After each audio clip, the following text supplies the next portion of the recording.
Assalamualaikum warahmatullahi wabarakatuh. Shalom, Om Swastiastu, Namo Buddhaya, Salam Kebajikan, Rahayu.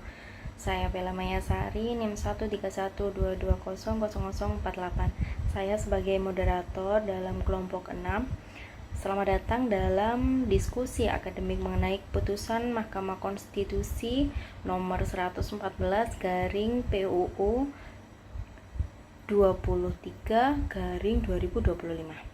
Pada kesempatan kali ini kita akan membahas secara mendalam dasar hukum, kedudukan para pemohon, pokok permohonan, hingga prinsip konstitusi yang dianggap dilanggar. Mari kita ikuti bersama jalannya diskusi ini.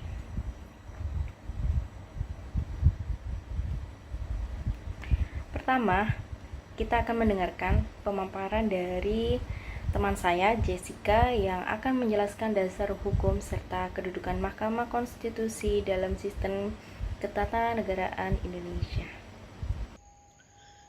Mahkamah Konstitusi memiliki dasar hukum yang kuat di beberapa tingkat aturan. Yang pertama adalah Undang-Undang Negara Republik Indonesia tahun 1945. Inilah dasar hukum tertinggi Mahkamah Konstitusi, terutama pasal 24 ayat 2 menyatakan bahwa kekuasaan kehakiman dilakukan oleh Mahkamah Agung dan Mahkamah Konstitusi. Dan yang kedua adalah pasal 24C mengatur kewenangan Mahkamah Konstitusi, sifat putusannya, syarat hakim dan konstitusi, serta kewajiban Mahkamah Konstitusi untuk memutus pendapat DPR terkait dengan dugaan pelanggaran oleh Presiden atau Wakil Presiden. Dan yang ketiga adalah TAP MPR sebelum amandemen. TAP MPR nomor 3 garing MPR garing 2000 tahun 2000 tentang sumber hukum dan tata urutan peraturan perundang-undangan menempatkan Undang-Undang Dasar 1945 sebagai hukum tertinggi, sehingga pembentukan Mahkamah Konstitusi merujuk langsung pada Undang-Undang Dasar 1945 pasca amandemen. Dan yang selanjutnya Undang-Undang tentang Mahkamah Konstitusi adalah Undang-Undang nomor 24 tahun 2003 tentang Mahkamah Konstitusi diubah dengan Undang-Undang nomor 8 tahun 2011 dan terbaru disempurnakan melalui Undang-Undang nomor 7 tahun 2020. Undang-undang ini mengatur tugas dan kewenangan Mahkamah Konstitusi, hakim Mahkamah Konstitusi, dan masa jabatan, tata cara beracara di Mahkamah Konstitusi, dan putusan Mahkamah Konstitusi dan sifatnya. Kedudukan Mahkamah Konstitusi adalah yang pertama adalah lembaga tinggi negara. Mahkamah Konstitusi adalah lembaga negara berkependudukan setara dengan DPD, DPR, MPR, Presiden, Mahkamah Agung, dan BPK.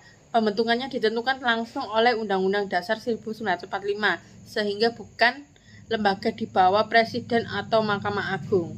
Dan yang kedua adalah bagian dari kekuasaan kehakiman. Menurut Undang-Undang 24 ayat 2 Undang-Undang 1945, Mahkamah Konstitusi berada dalam ranah kekuasaan kehakiman agung, namun keduanya mandiri dengan fungsi yang berbeda. Mahkamah Agung mengadili perkara hukum yang biasa, perdata, pidana, administrasi, dan lain-lain. Dan Mahkamah Konstitusi mengadili sengketa konstitusi, yaitu yang berkaitan dengan Undang-Undang Dasar 1945. Penjaga konstitusi, guardian of the constitution, kedudukannya substantif. Mahkamah Konstitusi menjadikannya pengawal Undang-Undang Dasar. Dan yang selanjutnya kekuasaan yang putusannya final dan mengikat. Jadi putusan Mahkamah Konstitusi itu final, tidak bisa dibanding atau gimana atau dikembalikan, mengikat secara umum. Jadi bahasa lainnya adalah erga omnes. Hal ini bisa menegaskan kedudukan Mahkamah Konstitusi sebagai lembaga yang memutus perkara konstitusi secara definitif dan yang terakhir. Terima kasih. Selanjutnya, teman saya David akan menguraikan mengenai kedudukan hukum atau legal standing dari pemohon 1, yaitu seorang advokat sekaligus mahasiswa dalam perkara ini. Saya akan menjelaskan tentang kedudukan pemohon satu atau legal standing.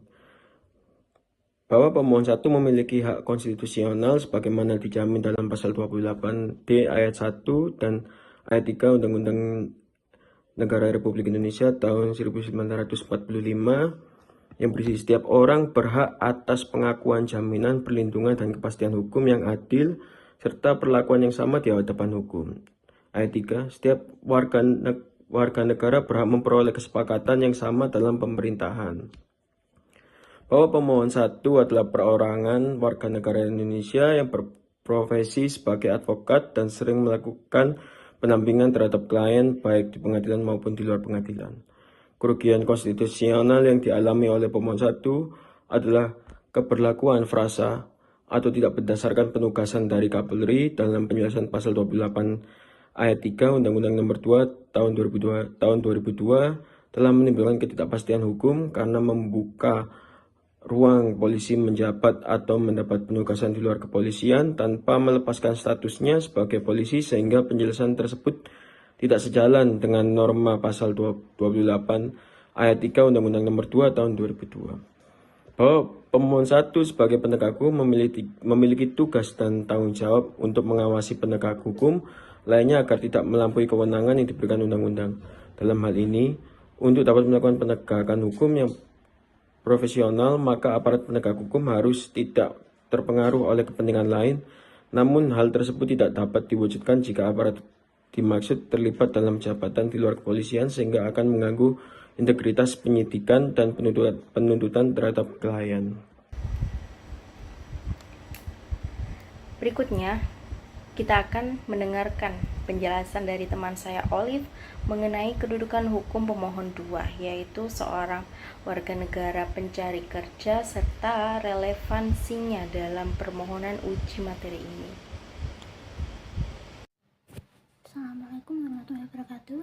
Perkenalkan, nama saya Holfatun Nasari dengan NIM 13122000044. Pada kesempatan ini saya akan memaparkan kedudukan hukum pemohon 2 dalam perkara nomor 114/23/2025. Salah satu pemohon dalam perkara ini adalah pemohon 2, yaitu Christian Adrianus Sihit SH, berstatus mahasiswa dan merupakan lulusan sarjana ilmu hukum. Pemohon 2 beralamat di Jalan Parnapa, Kecamatan Anan Ganjang, Kabupaten Humbang Hasundutan, Provinsi Sumatera Utara, yang pada saat ini dalam pengajuan permohonan belum memiliki pekerjaan tetap.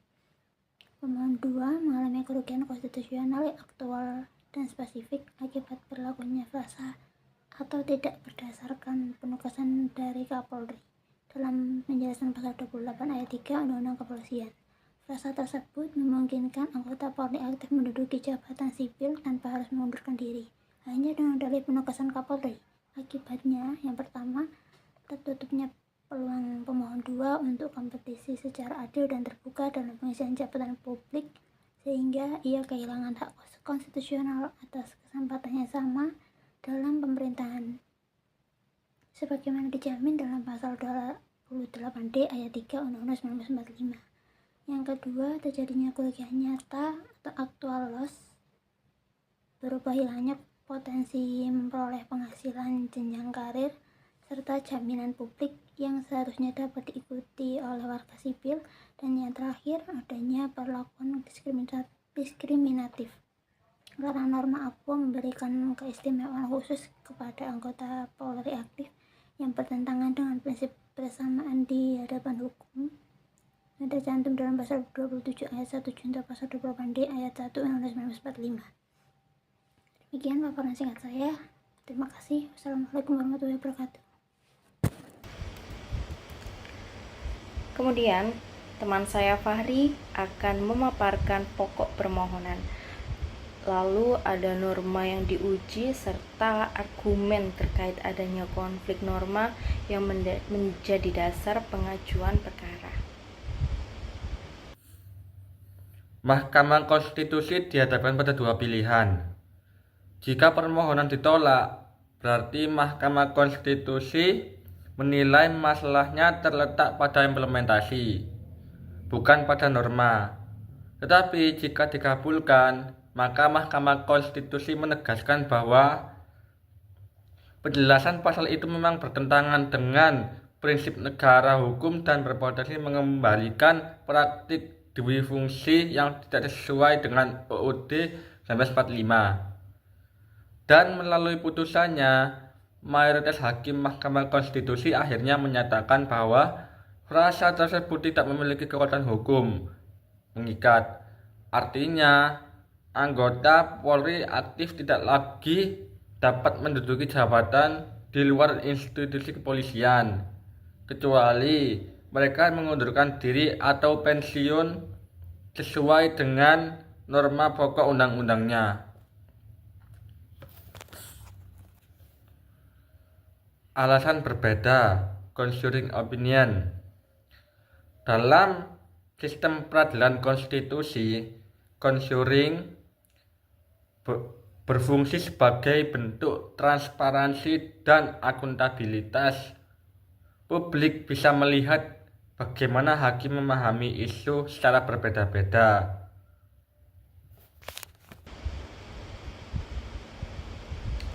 Terakhir akan dijelaskan oleh teman saya Angel, yaitu menjelaskan prinsip konstitusi yang dianggap dilanggar serta dampak dari isu dui fungsi Polri dalam konteks putusan ini.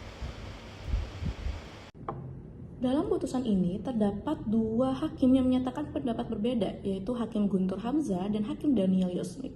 Berbeda dari putusan mayoritas, keduanya memandang bahwa permohonan para pemohon seharusnya ditolak seluruhnya. Mereka tidak sependapat dengan mayoritas maupun Hakim Arsul sebelumnya. Menurut mereka, persoalan yang diangkat oleh para pemohon bukan disebabkan oleh cacat normatif dalam Undang-Undang Kepolisian, tetapi lebih kepada masalah implementasi. Norma pokok pasal 28 ayat 3 sebenarnya sudah sangat jelas mengatur bahwa anggota Polri harus mengundurkan diri atau pensiun jika ingin menduduki jabatan di luar kepolisian. Dalam kacamata mereka, penjelasan pasal justru memperjelas apa yang dimaksud jabatan di luar kepolisian. Dan bukannya memberikan pengecualian, mereka menolak tegas penafsiran Equatratio yang menyimpulkan bahwa jika berdasarkan penugasan Kapolri, maka boleh menduduki jabatan sipil tanpa mundur. Bagi Guntur dan Daniel, penalaran seperti itu keliru karena tidak sesuai dengan konstruksi sistematik norma.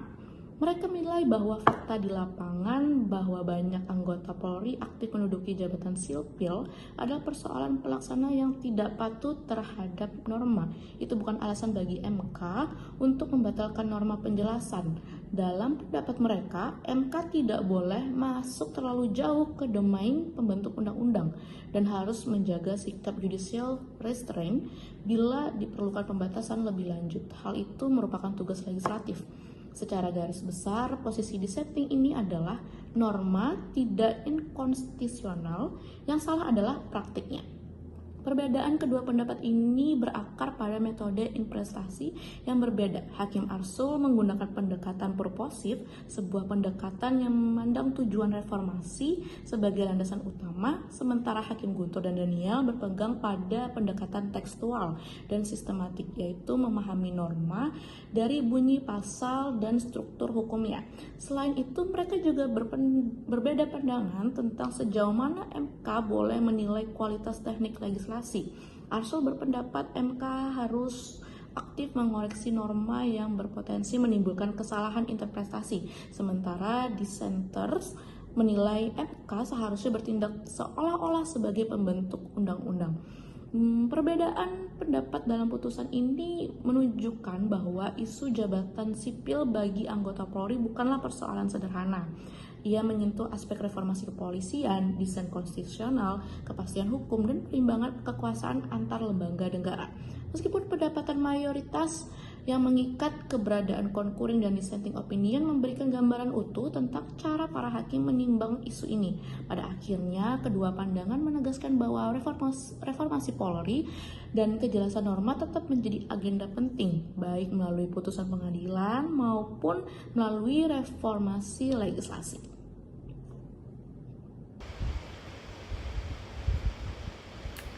Demikian rangkaian diskusi kita dari kelompok 6 mengenai putusan MK nomor 114 garing PUU 23/2025. Dari dasar hukum hingga dampak konstitusional, semuanya sudah dipaparkan oleh teman-teman saya. Terima kasih kepada Jessica, David, Olive, Fahri, dan Angel atas pemaparan yang sangat komprehensif. Semoga dalam diskusi ini dapat menambah wawasan kita semua tentang hukum konstitusi dan dinamika ketatanegaraan Indonesia. Mari kita terus kritis, terus peduli, dan terus berkontribusi untuk Indonesia yang lebih adil dan berintegritas. Sampai jumpa di forum berikutnya. Terima kasih, sekian dari kelompok kami, kelompok 6. Assalamualaikum warahmatullahi wabarakatuh. Shalom, Nam Swastiastu, Nam Budaya, Salam Kebajikan, Rahayu.